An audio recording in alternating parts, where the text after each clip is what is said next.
봄이 왔잖아요. 그쵸? 당신의 얼굴에 봄이 왔습니다. 우리 같이 한번 인사할까요? 네.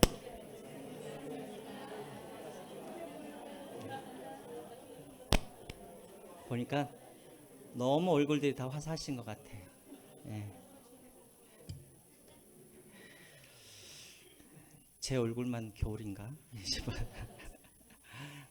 자, 오늘은 예배 후에 우리가 오랫동안 기도해 왔던 중지자 선거가 있는 날입니다. 나 배고파서 도저히 못하겠어요. 걱정하지 마세요. 떡과 떡이 준비되어 있습니다. 야구르트요? 요구르트도 준비되어 있습니다. 그래서 그리고 또 중간에 잠깐 또 정회하고 식사 시간을 드리겠습니다. 걱정하지 마시고 다 참여해 주시기 바랍니다. 원래 초대교회에는 직분이 몇 개가 있었을까요? 딱 2개밖에 없었어요. 뭐였냐면 장로와 집사, 2개밖에 없죠. 목사님은 어디 갔나요? 목사님도 장로예요. 그래서 목사는 설교를 하는 장로예요. 그래서 목사라고 그렇게 이름을 하는 것이지, 목사도 장로고. 그러면 이제 다른 우리가 보통 장로님이라 하는 것은 분들은 이제 치리 장로, 교회 행정이나 교회 대표로서 이제 권면하고 징계도 하고 이렇게 그런 일을 담당하는 거예요. 그 다음에 이제 집사가 있죠. 여기서 말하는 집사는 안수 집사를 말하는 거예요. 서리 집사가 아니라 안수 집사. 그래서 초대교회는 교회 직분이 장로와 집사. 그럼 오늘날에는 직분이 몇 개가 있을까요? 오늘날에는 권사님도 계시는데 정확하게 말하면 오늘날도 정확하게 직분은 2개예요. 장로와 집사.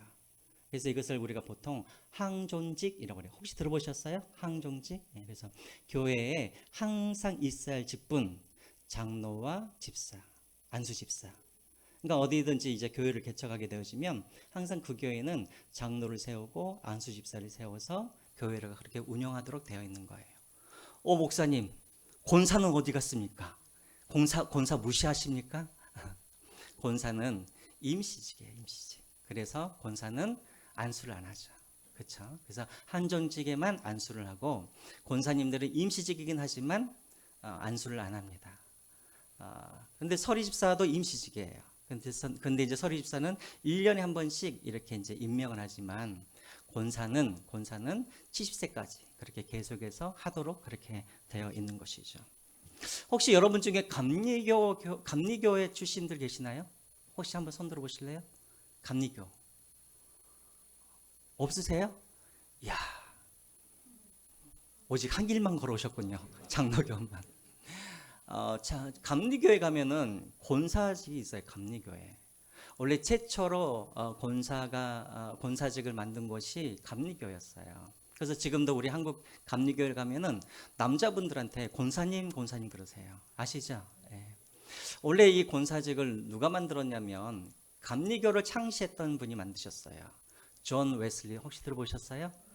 존 웨슬리라는 그분이 1940년도인가 그때쯤에서 권사직을 이분이 만드신 거예요.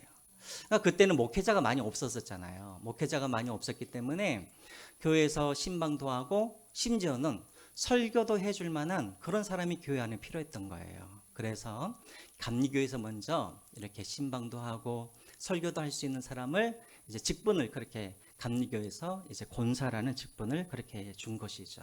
그래서 목회자 대신에 신방도 하고 설교도 해주고. 우리 권사님들 설교 이제 하셔야 돼요. 근데 이제 이 권사를 언제 우리 장로교에서 이것을 받아들인 거예요. 언제 받아들였냐면 1955년에 제40회 총회에서 감리교에 있는 그 권사 제도를 이 장로교에서 받아들인 거예요. 목사님, 이 장로교에는 장로님들도 계시고 또 안수집사님도 계시는데 뭐 굳이 왜 이렇게 권사라는 그것을 이 제도를 받아들였을까요? 이유가 있죠. 전쟁 이후였기 때문에 사실은 과부들도 많았고 또 여자 성도들이 많이 있잖아요. 그런데 이제 목사님도 남자고 장로님들도 남자고 안수집사도 남자고, 그러니까 이제 이렇게 혼자 계시는 여성분들을 신방하고 상담하고, 또 남자들이 아무리 헤아리려고 해도 여자들의 마음을 또 어떻게 헤아리겠습니까? 그렇죠.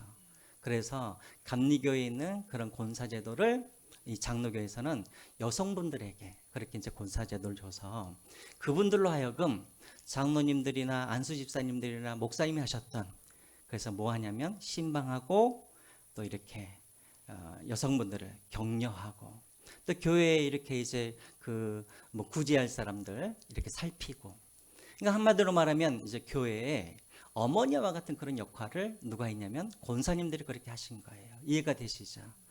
자, 그래서 여러분 오늘은 그래서 우리 교회가 이렇게 우리 교회에 어머니와 같은 이런 권사님 그리고 우리 안수 집사님을 오늘 우리가 선출하게 됩니다. 그래서 우리 한번 볼까요? 그래서 이제 권사는 이런 분이세요. 한번 보여주시죠.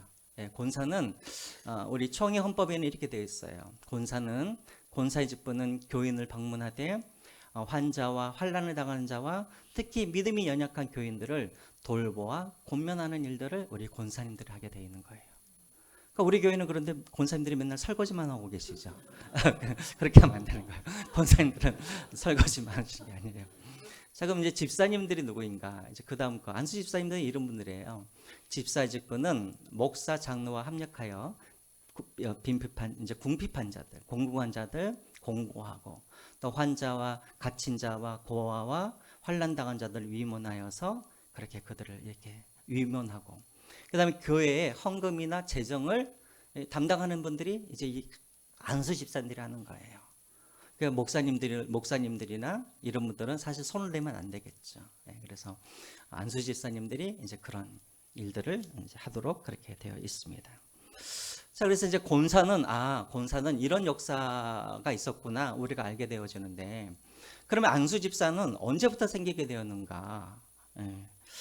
초대교회 오늘 본문에 보시면 이제 오늘 본문에 안수 집사가 생긴 그런 이제 배경에 대해서 오늘 말씀이 나오고 있습니다. 그래서 오늘 우리가 잠깐 그것을 좀 살펴볼게요. 자, 예수님께서 십자가에서 못 박히시고 죽으셨죠. 그리고 부활하셨죠. 부활하신 다음에 바로 하늘나라로 가셨나요? 아니요. 이 지상에서 며칠 계셨어요? 40일 계셨죠. 예수님께서 죽으신 그날이 언제였냐면 6월절이었어요. 6월절. 알고 계시죠? 6월절. 이쪽은 조용하시네요. 예수님께서 돌아가신 날은 유대인 절기로 보면은 6월절이었어요. 그 지상에서 40일 계셨어요. 그리고 40일 계신 다음에 하늘로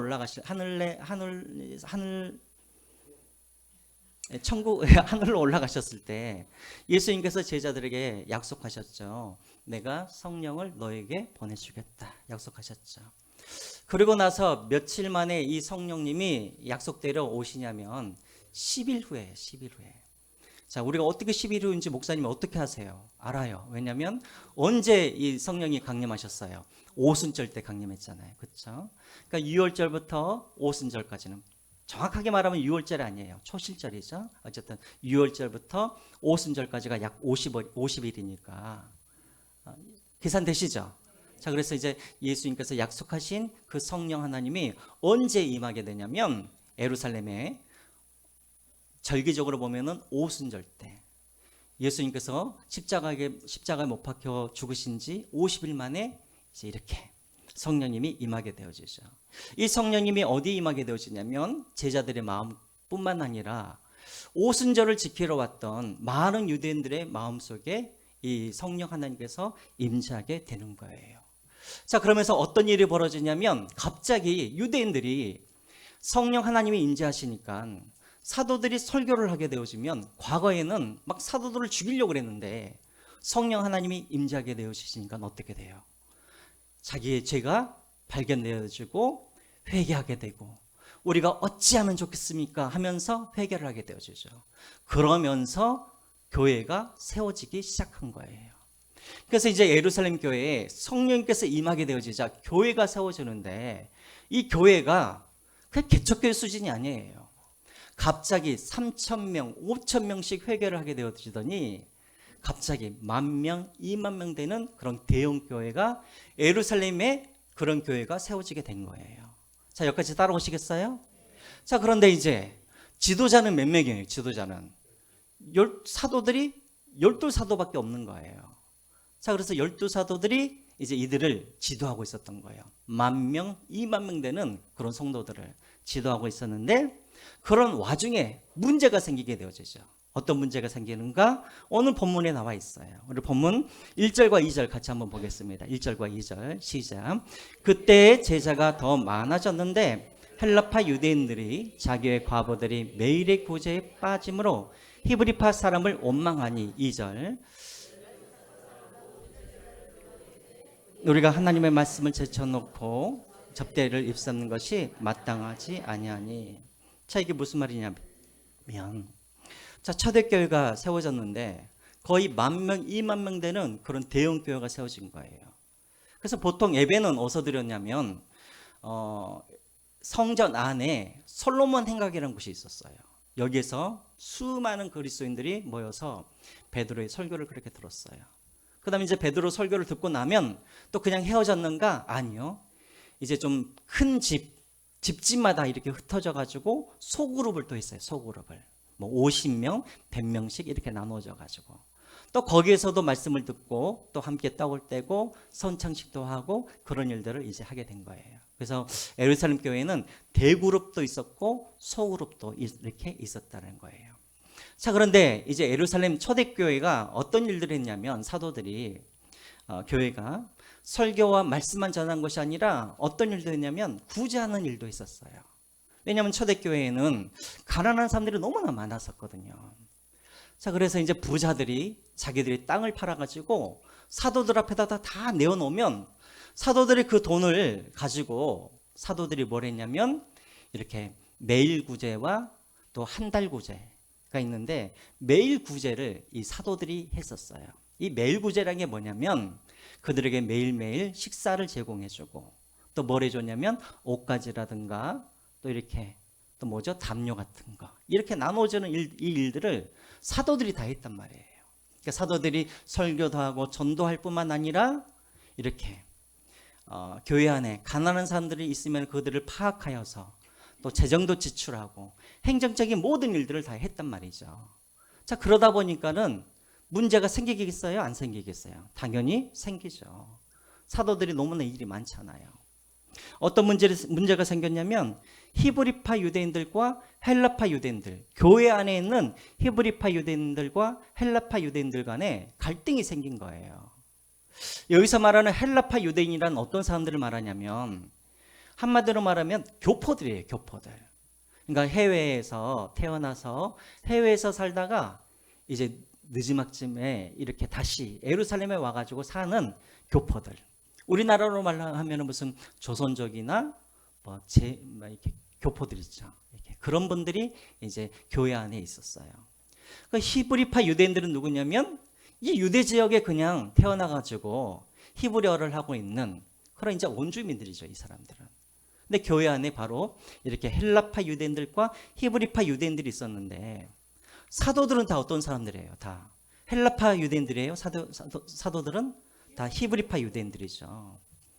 자, 근데 이제 헬라파 유대인들이 딱 보니까 아니 이렇게 밥도 나눠주고 담요도 나눠주는데 헬라파 유대인들 과부들을 안 챙기는 것 같아요. 그러니까 헬라파 유대인들 입장에서는 사도들이 너무나 헬라파 유대인들 이 과부들에 대해서 관심도 없어 보이니까 교회 안에서 점점 원망하는 일들이 생기게 되어진 것이죠. 그래서 이제 사도들이 야, 우리가 너무나 일을 많이 하니까 이렇게 우리가 다 챙기지 못해서 이런 원망하는 일들이 생기는구나 해서 사도들이 이제 뭘 결정하냐면 사도들이 했던 그 구제 사역들을 해줄 만한 그런 사람들을 이제 세우기로 결정을 하게 되어지죠. 그 사람들이 누구냐면 그 사람들이 누구예요? 그 사람들이 바로 안수 집사인 거예요. 그래서 여러분 집사라는 말은 이 헬라어로 디아코노스라는 말이 있어요. 디아코노스. 디아코노스가 어떤 말이냐면 종 이런 뜻이에요. 근데 그냥 종이 아니라 우리 수요일에도 제가 한번 말씀을 드렸는데 식사 시중을 드는 종이에요. 식사 시중을 드는 종. 그래서 집사들을 갖다가 디아코노스라고 해서 그들에게 이제 직분을 그렇게 주게 되는 거예요. 그래서 여러분 집사님들은 뭐 하시는가? 식사 시중 드시는 분들이에요. 그래서 이제 설거지도 하시고 밥도 하시고 왜 교회 오는데 맨날 설거지만 시키고 밥도 시키고 그러는가? 네. 원래 그 뜻이 이 뜻이에요. 자, 그런데 이제 놀라운 게 하나가 있어요. 이제 놀라운 게 뭐냐면 3절 한번 보시기 바랍니다. 3절. 우리 3절 같이 한번 읽어보겠습니다. 시작. 형제들아 너희 가운데 성령과 지혜가 충만하여 칭찬받는 사람 7을 택하라. 우리가 이 일을 그들에게 맡고. 자, 여기 보세요. 여기서 3절에 형제들아 했을 때 이 형제들은 누구를 말하는 걸까요? 누구예요? 교회 성도들을 말하는 것이죠. 교회 성도들에게 뭐라고 그러냐면 니들이 7을 뭐 하라는 거예요? 택하라는 거예요. 왜 이게 놀라워요, 여러분? 지금까지는 사람들을 세웠을 때 어떤 방식으로 세웠어요? 네? 지금까지는 어떻게 택했죠? 사람들 택할 때? 추천받아가지고 제비 뽑아서. 네. 그래요. 예를 들자면 여러분 사도행전 1장에 보면은 가룟 유다가 사도 12명 중에 가룟 유다가 자살을 하잖아요. 그렇죠? 그래서 사도직 중에 사도 중에 한 명이 빠지게 되잖아요. 그래서 그때 이제 사도를 이렇게 뽑죠. 어떤 방식으로 뽑았어요? 어떤 방식으로? 제비 뽑기로 했잖아요. 제비 뽑기. 그러니까 구약 시대 때는 사람을 뽑는 방식이 뭐였냐면 제비 뽑기로 했어요. 근데 지금 여러분 여기에 한번 보세요. 여기에 보면은 어떻게 뽑으라는 거예요? 너희들이 뽑으라는 거예요. 너희들이. 제비 뽑기가 아니라 너희들이 뽑으라는 거예요. 왜 그랬을까요? 사도들이 뽑는 것도 아니고 또 제비 뽑기를 하는 것도 아니고 왜 사람들에게 이 무리들에게 너희들이 뽑아서 세우라고 그렇게 했을까요? 그러다가 잘못 뽑으면 어떡해요? 잘못 뽑으면 큰일 나요? 그러면 왜 성도들에게 너희들이 뽑으라 그랬어요? 이게 최초예요, 최초. 왜 그래요? 딱 보면 아니까요? 그러면 옛날에 사도들은 딱 보면 몰랐나요? 사도들도 딱 보면 알죠. 왜 그랬을까요? 그랬을까요? 또 있어요. 중요한 게 있어요. 1장과 오늘 본문의 6장 사이에 큰 사건이 하나가 일어나요. 그게 뭐예요? 그쵸? 제가 다 설명을 했는데 오순절 성령님이 강림하신 거예요. 그러니까 사도들을 뽑을 때는 성령님께서 강림하시기 이전 일이에요. 그러니까 그때는 제비를 뽑은 거예요. 그런데 이제 성령님께서 강림하셨죠. 그 성령 하나님이 다 어디에 계셔요? 각 사람들의 마음속에 있는 거예요. 그러니까 과거에 제비를 뽑았던 그 하나님이 지금은 어디 계시냐면 각 사람들의 마음에 있기 때문에 사도들이 이 뽑는 일들을 누구에게 다 위임한 거예요? 각 사람들이. 무리가 그렇게 뽑도록 한 거예요. 사도들이 뭘 믿은 거예요? 우리의 판단을 믿는 것이 아니라 각 사람들의 안에 있는 성령 하나님을 믿고 이 뽑는 일들을 이제 성도들에게 다 이렇게 위임을 하게 된 것이죠. 그래서 이때부터 이제 어떻게 이제 제비 뽑기가 아니라 이제 성도님들이 같이 이렇게 이 중직자들을 뽑는 그런 일들을 하게 된 거예요. 이해가 되세요? 예. 대신에 사도들이 한 게 있어요. 뭐냐면 3절을 다시 한번 보세요. 3절에 보시면은 사도들이 어떤 사람을 뽑으라 그래요? 성령과 지혜가 충만하며 칭찬받는 사람. 그러니까 사도들이 기준만 내어준 거예요. 기준만 내어주고 나머지들은 너희들 안에 성령님이 계시니까 그 성령님을 너희들이 의지하여서 너희들이 뽑으라 라고 그렇게 한 것이죠. 그래서 여러분 교회 안에는 이제 중직자들을 뽑을 때 제일 중요한 게 뭐냐면 성령과 지혜가 충만하고 칭찬받는 사람이에요. 저는 개인적으로 성령 충만한 사람들이 교회 안에 세워져야 된다고 생각을 해요. 왜냐하면 하나님의 일은 영적인 일인데 육적으로 그 일을 하면 될까요, 안 될까요? 안 되잖아요. 예수님과 제자들을 한번 보세요. 3년 동안 예수님과 제자가 함께 그렇게 동행했지만 우리가 마가복음 이번에 많이 보셨잖아요. 예수님과 제자들이 서로 소통이 돼요, 안 돼요? 소통이 안 돼요. 예수님은 영적인 이야기를 하는데 제자들은 계속해서 어떻게 반응해요? 육적으로 반응을 해요. 예를 들자면 예수님께서 누룩 이야기를 하셨을 때 바리새인들의 누룩을 조심해라, 헤롯 누룩을 조심해라. 그러면 제자들은 무엇으로 이해했냐면 아유, 우리 예수님이 배가 고프신가? 그러시더니 갑자기 아이고야 우리가 떡을 놓고 왔네 막 이렇게 반응을 하거나. 그렇죠. 또 예수님께서 예루살렘에 가서 내가 죽겠다고 하시니까 제자들이 뭐라 그래요? 야 우리도 다 같이 가서 죽자 막 그래서 그렇게 싸워요. 그러니까 교회 일은 영적인 성령으로 충만한 사람들이 해야 되는 거예요. 여러분 구분하세요. 성령님이 우리 안에 임재하시는 것과 성령 충만한 것은 다른 거예요. 그래서 교회 일은 항상 성령으로 충만한 사람, 그래야지 하나님의 마음을 알고 그 일을 할 거 아니에요. 우리 하나만 찾아볼까요? 로마서 말씀 한번 보겠습니다. 로마서 8장 5절과 6절 말씀 우리 앞에 나와 있는데 보실까요? 시작. 육신을 따르는 자는 육신의 일을, 영을 따르는 자는 영의 일을 생각하나니 육신의 생각은 사망이요 영의 생각은 생명과 평안이에요.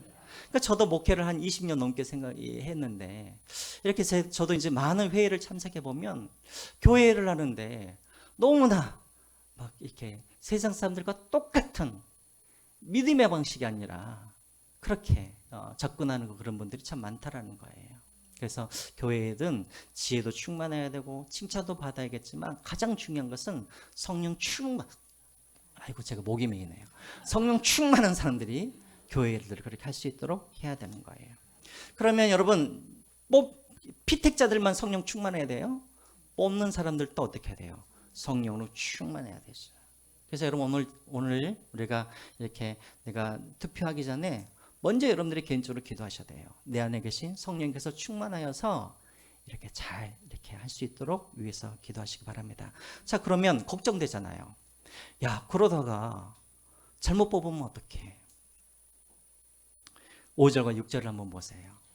충격적인 일이 일어나요. 충격적인 일이 뭐냐면 5절을 보겠습니다. 시작. 온 무리가 이 말을 기뻐하여 믿음과 성령이 충만한 사람 스데반과 또 빌립과 브로고로와 니가노르와 디몬과 바메나와 유대계에 입교했던 안디옥 사람 니골라를 택하여. 잘 보세요. 제가 수요예배 때도 설명을 했지만 저 사람들의 이름을 보면은 히브리 이름이에요? 아니면 헬라 이름이에요?